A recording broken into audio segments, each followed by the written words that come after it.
হ্যাঁ হ্যালো। তুমি কই? ফোন ধরতেছো না কেন?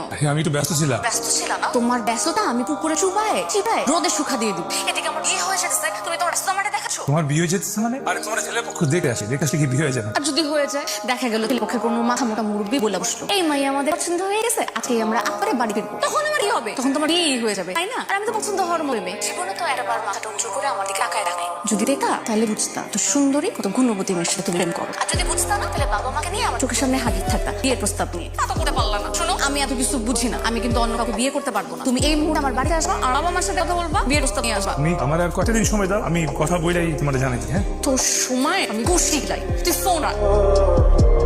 আমি এখন কি করবো? এই বিয়ে আমি কেমনে থাকবো? আব্বা আব্বা বের হও। কিসে? আব্বা আমি বিয়ে করতে পারবো না। তুমি যারা আমাকে দেখতে আসছে তাদেরকে আসতে মানা করে দাও। মানা করে দিব? আরে আর 2-3 ঘন্টার মধ্যে তোরা চলে আসবে। মানা করে দিব নাকি? কিসে? আমি বিয়ে করবো না। বিয়ে করবি না মানে? বিয়ে করবো না মানে বিয়ে করবো না। আরে বিয়ে করবি না মানে কি? ছেলে ভালো, ইঞ্জিনিয়ার, ইনকাম করে ভালো, দেখতে শুনতে ভালো, ফ্যামিলি ভালো, সমস্যা কি? আর আমি অচেনা অচেনা কাউকে বিয়ে করতে পারবো না। আর ছেলে ইঞ্জিনিয়ার হচ্ছে তো কি হয়েছে? এই ইঞ্জিনিয়াররাই ও পেটায়। আর আমাকে তো পেটাতে পাঠাবা, আমাকে পেটাতে আসলে আমি উল্টো পিটিয়ে দিব। তখন কি হবে? তাদের মান সম্মান নষ্ট হবে। এ থেকে বড় তাদেরকে মানা করে দেবো। বলছি, হ্যাঁ? কি চেনা জানার মধ্যে যদি কেউ থাকে তাহলে বল, হ্যাঁ? দিয়ে দেই। আছে নাকি কেউ? আছে সোহাগ। সোহাগ? এটা আবার কোন সোহাগ? আমাদের এই এলাকায় অনেকগুলো সোহাগ। ঠিকার বাড়ির সোহাগ আম্মা। আমি বিয়ে করলে ওরে করবো, ওর ছাড়া অন্য কাউরে বিয়ে করবো না।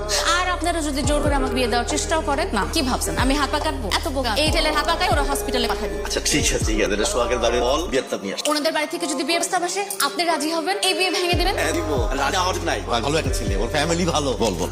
এই কই যেতেছি? বিয়ের প্রস্তাব মানে ব্যবস্থা করতেছি আমার।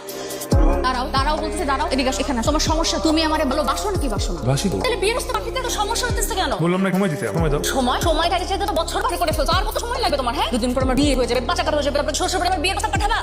আম্মা শুনে ফেলবে। আমাদের শোনা শুনে ফেলছে, আমার পিছনেই দাঁড়ায় আছে। হ্যাঁ? আমা আমি দেখে কেমন বলেন তো? খুব সুন্দর। ছেলের বউ হবে আমার নাকি ভালো লাগে? খুব ভালো লাগে। আমা আমি হেরে দেখাই। আমা হা ঠিক আছে, খুব সুন্দর। আমা আমার চুল দেখেন। হ্যাঁ হ্যালো। তুমি কই? ফোন ধরতেছো না কেন? আমি একটু ব্যস্ত ছিলাম। ব্যস্ত ছিল না? তোমার ব্যস্ততা আমি পুকুরে চুবায় চিবায় রোদে শুকা দিয়ে দিব। এদিকে আমার বিয়ে হয়ে যেতেছে, তুমি তোমার ব্যস্ত আমারে দেখাচ্ছো। তোমার বিয়ে হয়ে যেতেছে মানে? আরে তোমার ছেলে পক্ষ দেখে আসে, দেখে আসলে কি বিয়ে হয়ে যাবে? আর যদি হয়ে যায়, দেখা গেল পক্ষে কোনো মাথা মোটা মুরব্বী বলে বসলো, এই মাই আমাদের পছন্দ হয়ে গেছে, আজকে আমরা আপারে বাড়ি ফিরবো। তখন আমার কি হবে? তখন তোমার বিয়ে হয়ে যাবে, তাই না? আর আমি তো পছন্দ হওয়ার মেয়ে। জীবনে তো একবার মাথাটা উঁচু করে আমার দিকে তাকায় রাখে। যদি দেখা তাহলে বুঝতা তো সুন্দরী কত গুণবতী মেয়ের সাথে তুমি প্রেম করো। আর যদি বুঝতা না তাহলে বাবা মাকে নিয়ে আমার চোখের সামনে হাজির থাকতা বিয়ের প্রস্তাব নিয়ে। তা তো করতে পারলাম না। শোনো, আমি এত কিছু বুঝি না, আমি কিন্তু অন্য কাউকে বিয়ে করতে পারবো না। তুমি এই মুহূর্তে আমার বাড়িতে আসবা আর বাবা মার সাথে কথা বলবা, বিয়ের প্রস্তাব নিয়ে আসবা। তুমি আমার আর কতদিন সময় দাও, আমি কথা বইলাই তোমার জানাই। হ্যাঁ তোর সময় আমি খুশি লাই, তুই ফোন রাখ। আমি এখন কি করবো? এই বিয়ে আমি কেমনে থাকবো? আব্বা আব্বা বের হও। কিসে? আব্বা আমি বিয়ে করতে পারবো না। তুমি যারা আমাকে দেখতে আসছে তাদেরকে আসতে মানা করে দাও। মানা করে দিব? আরে আর 2-3 ঘন্টা